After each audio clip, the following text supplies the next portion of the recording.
नमस्कार दोस्तों, स्वागत है आपका हमारे यूट्यूब चैनल में। तो कैसे हैं आप लोग।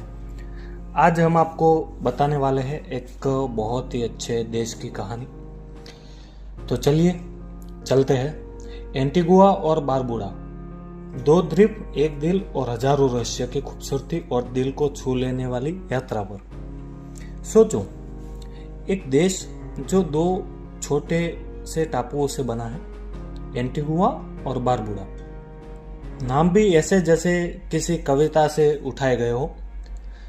यह देश कैरेबियन सागर में बसा है, जहाँ आसमान भी नीला है और समंदर भी, जहाँ हर बीच की रेती इतनी सफ़ेद है जैसे खुद चांदनी वहाँ उतर आई हो। बहुत समय पहले यहाँ बसते थे एरवक और कैरिब नाम के आदिवासी लोग। ये लोग सूरज, पानी और प्रकृति को पूजते थे।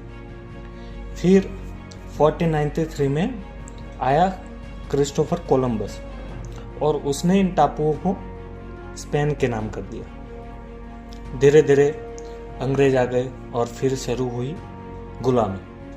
अफ्रीका से हजारों लोग लाए गए गन्नों की खेती करने के लिए।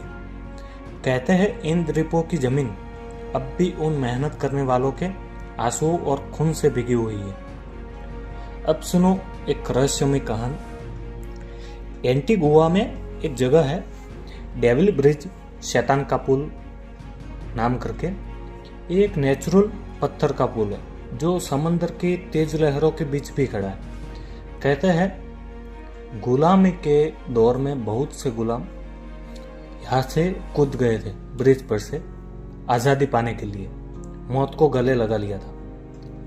आज भी जब वहाँ अकेले खड़े होते हो तो हवाओं में चीखों की गूंज और पानी में किसी के रोने की आवाज़ सुनाई देती है। लोकल लोग कहते हैं वो आत्माएं अब भी आज़ादी ढूंढ रही है।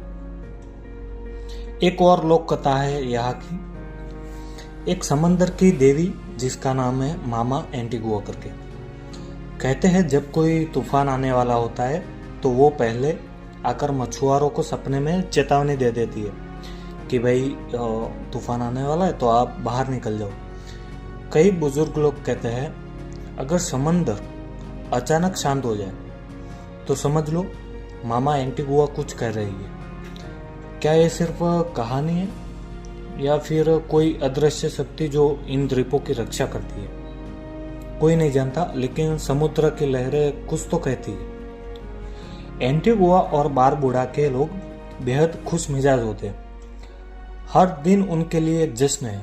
नाच गाना और ढोल की थाप पर जिंदगी का स्वागत करते हैं। यहाँ का सबसे बड़ा त्योहार है कार्निवल, जहाँ रंग बिरंगे कपड़े, ड्रम बीट्स और खुली हंसी गली गली गूंजती है। एक छोटा सा देश, लेकिन दिल इतना बड़ा कि हर मुसाफिर को अपना बना ले। बारबुडा एंटीगुआ का बहन टापू थोड़ा शांत और थोड़ा रहस्यमय है।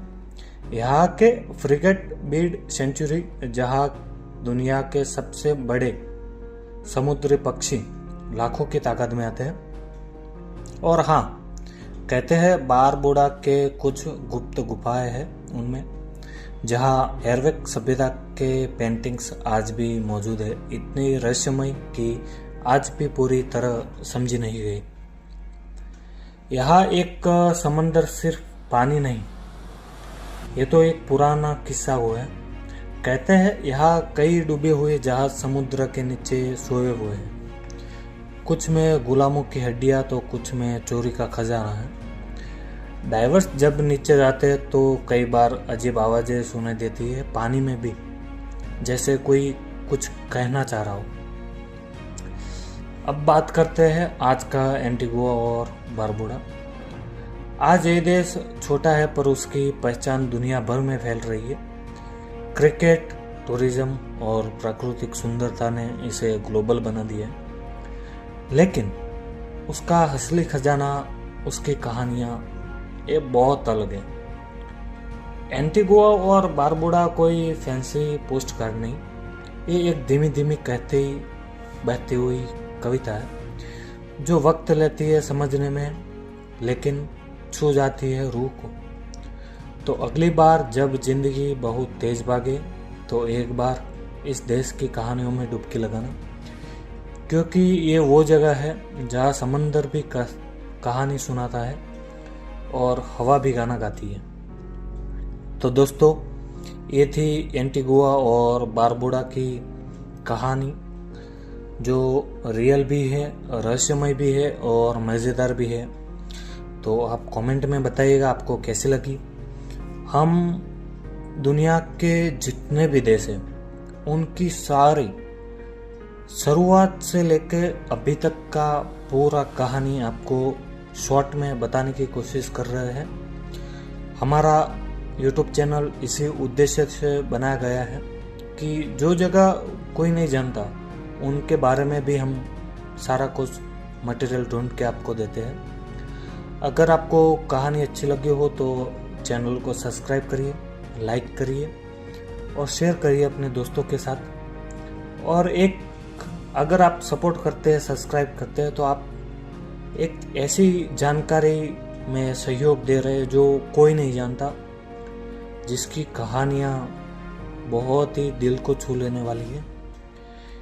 तो ज़रूर बताइएगा कमेंट में आपको कैसा लगा और सपोर्ट कीजिएगा, क्योंकि हम पूरी कोशिश कर रहे हैं सबसे अच्छे से बताने की सब कुछ। ठीक है, लव यू गाइस, बाय। मिलते हैं अगले किसी ऐसे रहस्यमय देश की कहानी लेकर। तो मिलते हैं अगली वीडियो में, बाय।